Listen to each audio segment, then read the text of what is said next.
सीधा योग दर्शन का ही सूत्र है, सरल है, आप जानते भी हैं। वृत्तयः वृत्तियां पंचतयः पांच प्रकार की होती हैं। वृत्तियां पांच प्रकार की होती हैं।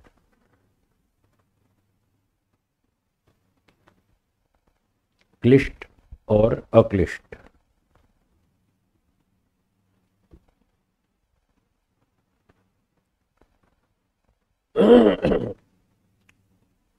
क्लिष्ट का मतलब दो प्रकार से है।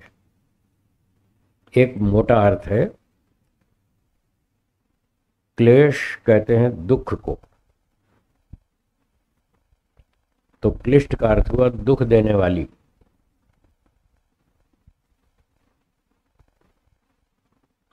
तो दुख देने वाली हैं कुछ वृत्तियां,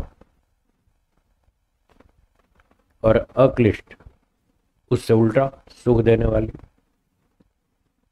क्लिष्ट दुख देने वाली, अक्लिष्ट सुख देने वाली। ये क्लिष्ट अक्लिष्ट शब्द का एक मोटा सा अर्थ है। इसका और थोड़ा सूक्ष्म अर्थ है,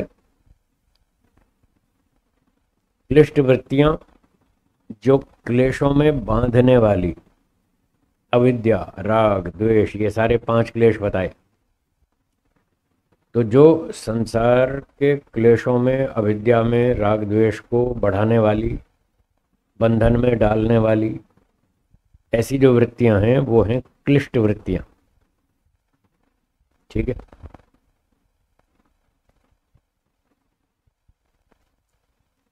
और दूसरी अक्लिष्ट वृत्तियां जो तत्वज्ञान को बढ़ाने वाली, वैराग्य को बढ़ाने वाली, मोक्ष की ओर ले जाने वाली, ऐसी जो वृत्तियां हैं वो अक्लिष्ट वृत्तियां हैं।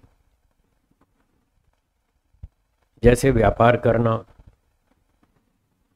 नौकरी करना, पैसे कमाना, धन कमाना, कंपटीशन करना, प्रतियोगिताएं करना, राग द्वेष से युक्त होकर झूठ, छल, कपट, चोरी, बेईमानी आदि के काम करना, ये सब क्लिष्ट वृत्तियां हैं। ये दुख भी देती हैं और बंधन में डालती हैं, राग द्वेष में फंसाती हैं। ये सारी क्लिष्ट वृत्तियां हैं। और जो यज्ञ करना, दान देना, सेवा करना, परोपकार करना, विद्या पढ़ना, ईश्वर का ध्यान करना,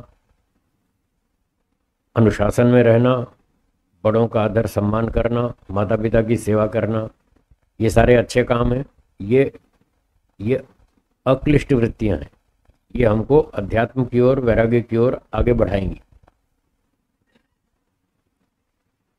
तो वृत्ति का मतलब समझ लें, जो हम दिन भर में विचार करते रहते हैं वो तो है वृत्ति, और उस विचार के अनुसार जब वो क्रिया करते हैं वो कर्म बन जाता है। तो मन में जो इस तरह के विचार चलते रहते हैं कि सेवा करें, दान दें, परोपकार करें, अच्छी बात है, ईश्वर का ध्यान करें, सत्संग में जाएं, स्वाध्याय करें, चिंतन मनन करें, प्राणियों की रक्षा करें, इस तरह के जो विचार मन में चलते हैं ये हैं अक्लिष्ट वृत्तियां।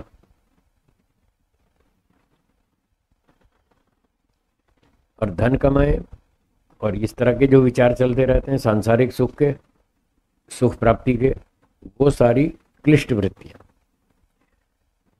तो सूत्रकार कपिल मुनि जी कह रहे हैं वृत्तियां दोनों तरह की होती हैं, क्लिष्ट और अक्लिष्ट, चलती रहती हैं सारे दिन, और इनके विभाग करें सारी वृत्तियों को तो पांच भागों में बट जाती हैं।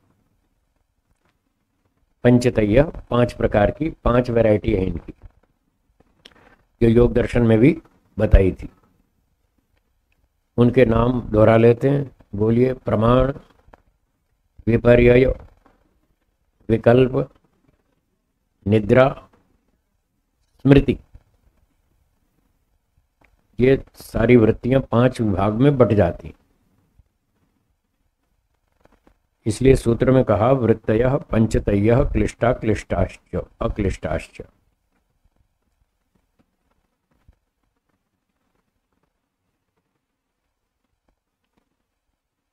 तो हमें दिन भर अपने मन को चेक करना है।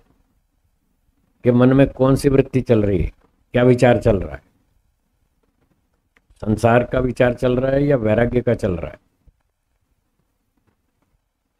सांसारिक सुख प्राप्ति की इच्छा हो रही है या वैराग्य मोक्ष की इच्छा हो रही है, ईश्वर की इच्छा हो रही है, कौन सी इच्छा हो रही है, उसको दिन भर चेक करना है। और योगश चित्त वृत्ति निरोध, चित्त की वृत्तियों को रोको, इसका नाम योग है। तो कौन सी रोकनी?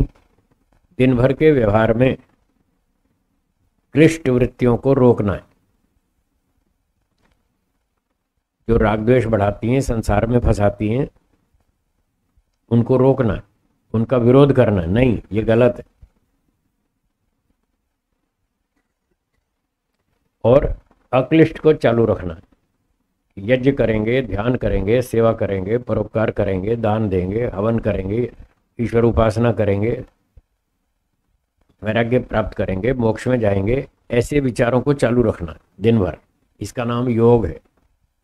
ये अब योग का विषय चल रहा है। योग सांख्य दोनों समान शास्त्र हैं, इनके सिद्धांत एक जैसे हैं। तो दिन भर हमें योग का अभ्यास करना है, गलत सांसारिक बंधन में डालने वाले विचारों को रोकना है और अच्छे विचारों को, वैराग्य मोक्ष की ओर जाने वाले विचारों को चलाना है। ये दिन भर का योग है। और जब सुबह शाम बैठ के आंख बंद करके ध्यान करेंगे, उस समय इन दोनों विचारों को रोकना है, बुरे भी और अच्छे भी, दोनों बंद करने। वो बैठकर उपासना करने वाला योग है, उसमें क्लिष्ट अक्लिष्ट दोनों को रोकना और ईश्वर का विचार चालू रखना। मन को बिल्कुल खाली नहीं रखना, वो खाली रहेगा भी नहीं, बहुत कठिन है।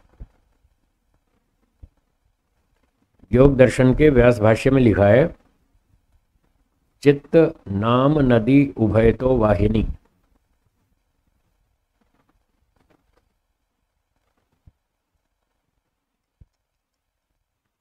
चित्त नाम नदी उभय तो वाहिनी, वहति पापाय वहति कल्याणाय च। एक नदी की उपमा दी है। नदी आपने देखा है, पहाड़ से जब मैदान की तरफ चलती है, हरिद्वार में आपने देखा हो, तो नदी का पानी जो है बहुत तेज चलता है, प्रेशर होता है उसमें। पहाड़ से ढलान पर जब चलता है तो बहुत तेज प्रेशर होता है। तो ये जो चित्त नाम की नदी है, इसमें विचारों का जो प्रवाह चलता है, उसका बहुत तेज प्रेशर होता है विचारों का।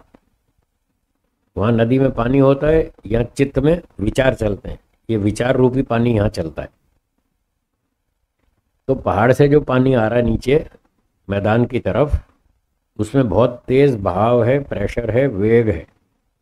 आप ऐसे बांध लगाकर उसको पूरी तरह से रोक सकते हैं? नहीं रोक पाएंगे।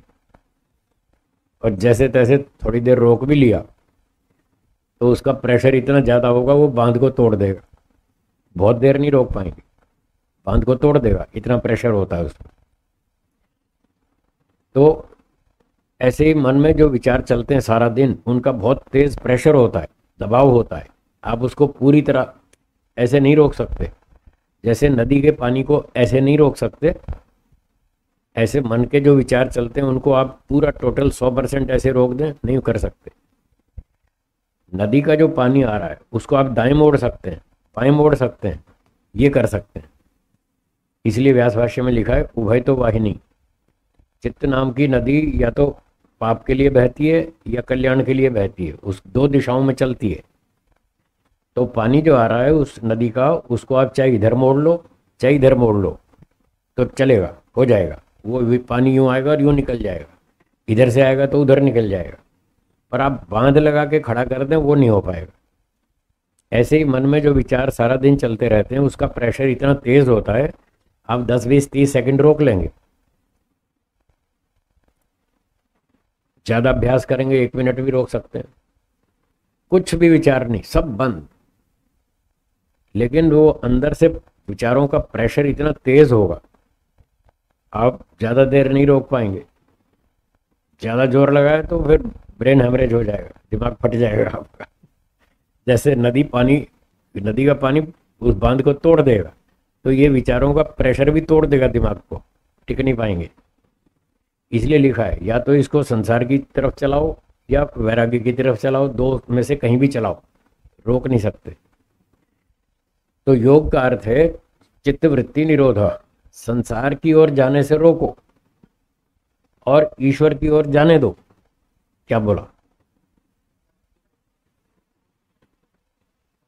हाँ, पूरी तरह नहीं रोकना, वो सूत्रकार ये कहना चाहते हैं, संसार की ओर विचारों को जाने से रोको और ईश्वर की ओर चालू रखो, तो आप आसानी से मन को रोक पाएंगे और अपना उद्देश्य सिद्ध हो जाएगा। हमारा उद्देश्य तो ईश्वर प्राप्ति है, संसार से हटना है, ईश्वर को प्राप्त करना है। तो हम दोनों तरफ नदी को चला सकते हैं, इधर भी और इधर भी। तो ये था चित्तवृत्ति निरोध, इसका अर्थ।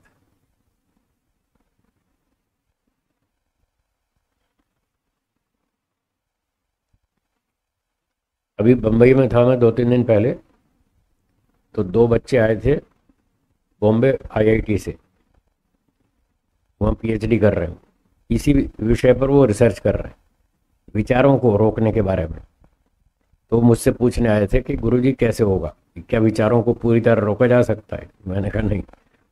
आपने देखे थे ना वो बच्चे आए थे, वो यही पूछने आए थे, यही टॉपिक था हमारा। तो उनको मैंने अच्छा विस्तार से समझाया कि विचारों को पूरी तरह से रोकना संभव नहीं है। 10-20-30 सेकंड रोक पाएंगे, 1 मिनट रोक लेंगे बस, ज़्यादा नहीं, और उससे कोई हमारा लाभ भी नहीं है। पूरी तरह रोकने से कोई प्रयोजन नहीं है, ना तो कहीं सूत्रकार ने लिखा है ना भाष्यकार ने लिखा है, उससे कोई विशेष लाभ नहीं है, इसलिए वो नहीं बताया योग। योग का मतलब इतना है, संसार में जाने से रोको, ईश्वर की ओर मन को ले जाओ, बस यही योग है। तो ये 5 प्रकार की वृत्तियां हैं, इनको समझकर दिन भर इन पर विचार चिंतन करें, अच्छी वृत्तियां चलाए रखें, बुरी वृत्तियां रोके रखें। ठीक है, आगे चलें या और कोई प्रश्न है? हाँ बोलिए। हाँ, फिर से बोलिए। हाँ हाँ, एक ही बात है, विचार और वृत्ति एक ही बात। वृत्ति शब्द के 2-3 अर्थ हैं, उनमें से एक मुख्य अर्थ है विचार, दूसरा अर्थ है ज्ञान। इंद्रियों से जो हम ज्ञान प्राप्त करते हैं वो ज्ञान, वो भी वृत्ति शब्द का अर्थ है। मन में सारा दिन विचार चलते रहते हैं, पैसा कमाओ, खाना पीना करो, ये कपड़े खरीदो, वो शॉपिंग करो, इसको गाली दो, उसको बचाओ, उसको गिराओ, ये सब विचार चलते रहते हैं, ये सब का नाम वृत्ति है। और जो हम इंद्रियों से जानकारी प्राप्त करते हैं, प्रत्यक्ष प्रमाण से, आंख से देखते हैं, कान से सुनते हैं, सारी जानकारी हमको मिलती है इंद्रियों से, ये ज्ञान है, ये भी वृत्ति है। 5 वृत्तियों में पहली वृत्ति कौन सी? प्रमाण। प्रमाण के 3 भाग बताए, प्रत्यक्ष, अनुमान, आगम, ये तीनों प्रमाण वृत्ति है। तो प्रमाण में तो ज्ञान ही आ रहा है, इंद्रियार्थ सन्निकर्षोत्पन्नम ज्ञानम, इंद्रियों का वस्तुओं के साथ सन्निकर्ष होने से, संपर्क होने से ज्ञान उत्पन्न होता है, वो प्रत्यक्ष प्रमाण है। और ये प्रमाण एक वृत्ति है, 5 में से एक वृत्ति है। तो ज्ञान भी इसका एक अर्थ है, वृत्ति का अर्थ है ज्ञान। तो पहली प्रमाण वृत्ति है, उसमें शुद्ध ज्ञान। दूसरी विपर्य वृत्ति है, उसमें मिथ्या ज्ञान, वो भी वृत्ति है। तो ज्ञान एक अर्थ हुआ। और तीसरा अर्थ है अनुभूति। तीसरा क्या? पहला क्या? विचार, पहला, दूसरा ज्ञान, तीसरा अनुभूति। तो रात को सो जाते हैं, कल बात चल रही थी ना निद्रा की, निद्रा में भी अनुभूति होती है, सुख की अनुभूति होती है, दुख की अनुभूति होती है। वो जो सुख दुख की अनुभूति होती है निद्रा में, वो अनुभूति, वो भी वृत्ति है। 5 वृत्तियों में एक निद्रा भी है, प्रमाण, विपर्य, विकल्प, निद्रा, चौथी वाली निद्रा, और 5वीं स्मृति। स्मृति भी ज्ञान है। तो इस तरह से ये वृत्ति शब्द का अर्थ हुआ, विचार, ज्ञान, अनुभूति, ये वृत्ति शब्द का अर्थ है। तो दिन भर जो विचार चलते रहते हैं ये सब वृत्ति है। ठीक हो गया?